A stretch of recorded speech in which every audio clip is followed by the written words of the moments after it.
I mixed up my delivery. I dropped off my payment to the auto body at the bank, dropped my bank deposit off at the auto body shop, and a few hours later they ended up both at the right place. Now that's a small town that you come from. But I do have an admission. I do have an admission, and I want to admit something very early in my talk here today.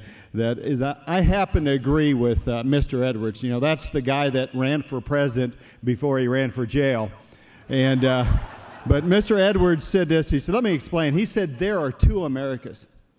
There are two Americas. And I agree. There are two Americas. There's them and us. Do you agree with that? There are two Americas out there. There's what they kind of call now the Chicago elite, the Chicago mob, whatever you call it, and the rest of us, you know, the insiders versus the outsiders, the Beltway versus the real world. And I was sitting on the floor of the U.S. House, kind of in the first big debate on the budget, and I was sitting there listening to the leftists, and in this case, they were all in the same party, and they were talking, and I turned to one of the guys, the Republicans, been around a while, and I said, Bob, do they really believe what they're saying, or are they just lying? Or they really believe what they just say? He said, quick answer, he said, they really believe what they're saying. And of course they lie, as we found out with Mr. Weiner. And, but if you listen closely, just a few months, Washington seems like, to me, a horror film entitled Liberals Unplugged. And, you know, they say things, and they really believe it. That, you know, government can do better with your own money than you can. The stimulus didn't work because it was too small. I think that was the Obama Economic Council. The stimulus was too small. Or we heard Mr. Obama telling Joe the plumber, you know, we need to spread the wealth around. The rest of America kind of dismissed that. You know, we remember Nancy Pelosi saying we need to read Obamacare we need to pass it in order to find out what's in it. Or I saw this the other day. I'd missed that early on. The congressman. Have you seen this one where the congressman was talking one in the other party, and he was afraid that if we put too many troops on one side of Guam, the island might tip over? Have you seen that one? That's a true story. I didn't believe it till my staff showed that to me, but he is one of my colleagues. And I don't want to make fun of that, but I do come from the state of Kansas, where we are, I guess, very proud to send you the Empress of National Health Care. That would be Kathleen Sebelius. That's the gal that's going to make the decisions for your future in medicine. And, of course, she said under the Paul Ryan plan as a member of the Budget Committee, I don't know why I don't get in the same sentence, but I guess sometimes we don't want to, because Kathleen Sebelius said under the Paul Ryan plan, old people will die more quickly. And, but we can't forget, and my staff said, you know, Tim, you can't ask the question. We had Mr. Geithner before the Budget Committee, and every member gets 5 minutes. I said, please, can I ask him if he paid his taxes this year? He said, nope, you can't do that. But I really, really wanted to. But Washington is about hypocrisy. It is about them having one plan for themselves and the rest of us living under a different rule. And a great example of that is Obamacare and the waiver process.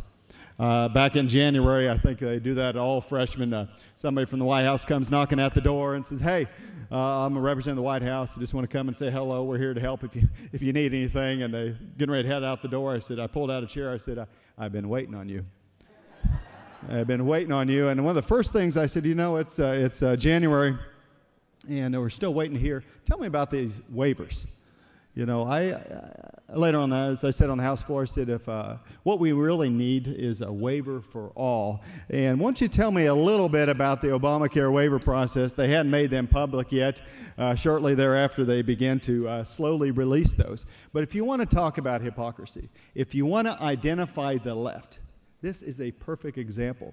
Because for the dozens and dozens and dozens of labor unions that spent hundreds and hundreds and hundreds of millions of dollars to elect the president and to push his health care plan through, why are they getting waivers from that great plan?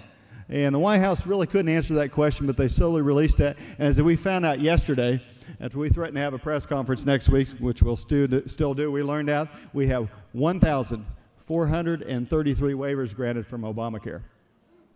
Well, that sounds like a great thing. What about the other 326 million Americans that would like to receive a waiver? How about that? So,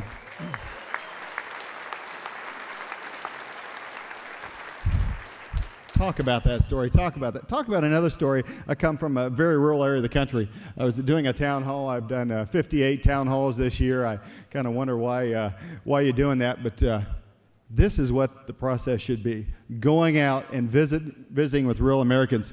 But I found out in a little town in western Kansas, a gentleman made the mistake of hiring the neighbor kid to mow the lawn in front of the business. OSHA said that's a $6,000 fine. True story, $6,000 fine.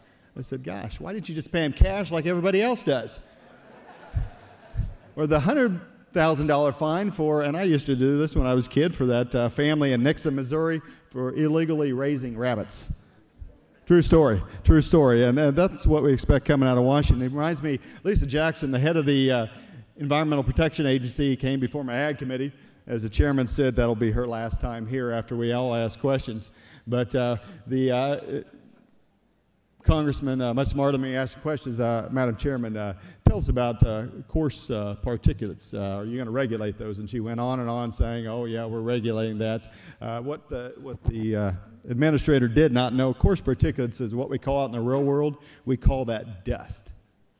And this administration and prior administrations are out there trying to regulate farm dust. If the wind blows more than 27 miles an hour, you got to shut your tractor down. And I know when I was a kid, that would have been nice, but that's not the way you run a world. But that is our job. I believe that's what your job is, to expose the hypocrisy. Because when I talk to Americans in the 1st District, that's one thing they look at. Say, are you living under the rules you set for everybody else? Kind of going back to the health care debate. And expose that double standard, push on that. One thing I want to note as well, I think I'm very optimistic, else I wouldn't be in this job. But when I go out and do town halls, I continually ask this question. I want to ask that question of you today. Do you think the next generation of Americans, now hold up your hand if you believe with this, will be better off than your current generation? If you think so, hold up your hand. Is there anybody other than me?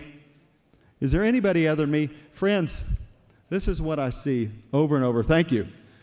Over and over with average, ordinary Kansans, average, ordinary Americans. That's the definition of the American dream. They think the American dream is in jeopardy, and it is. And it is. But we have the opportunity of what I believe of a lifetime. We are sitting at the precipice of our nation's history. Are we going to go the direction of our founders, of freedom and liberty?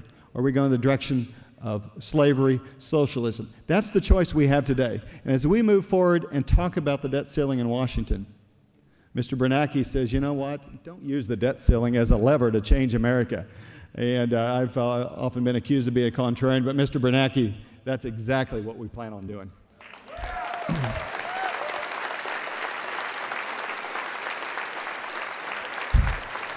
The debt ceiling is the opportunity of a lifetime. This is the chance. And don't let your folks in Washington, whoever you're representing, tell you we can't get anything for that. Because we got to cut now, we got to cap spending in the future, and we got to balance the budget long term. We have to keep the pressure on. And the votes are very close. We need you to keep the pressure on in Washington, because this is the time to restore America to her greatness. Sitting in the Budget Committee, 4 economists, sounds like the start of a joke. 4 economists in a room, and I get 5 minutes to ask them a question. I asked the first economist, a conservative. I said, I'm just a farm kid from Fowler. How much time left?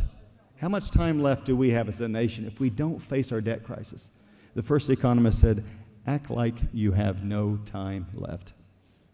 Conservative, what do you expect? 3 other economists, ranged moderate to liberal. They all said, I agree with the first economist. Act like you have no time left. So if there are some Republicans that tell you, we're going to make changes in 2 years. Oh, we'll get the Senate, we'll make changes in 4 years. America does not have time left. We have to face our crisis, and that is this. We have strayed away from our founders and from our Constitution.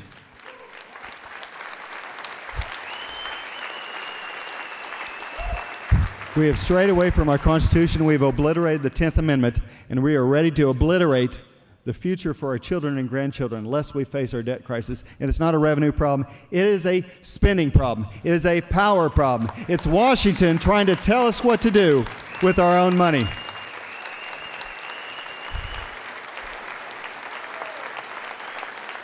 Other nations have faced this problem.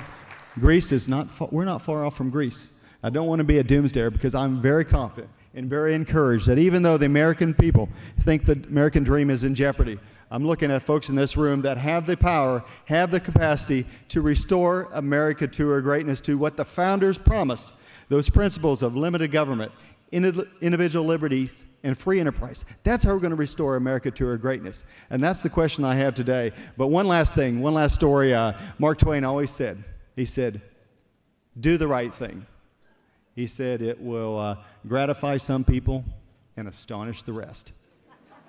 It's time to astonish America, to change America, to restore America to the greatest principles that built this nation.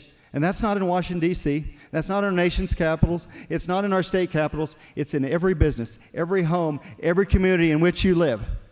Can we restore America to her greatness? Yes, we can. Can we restore America to her greatness?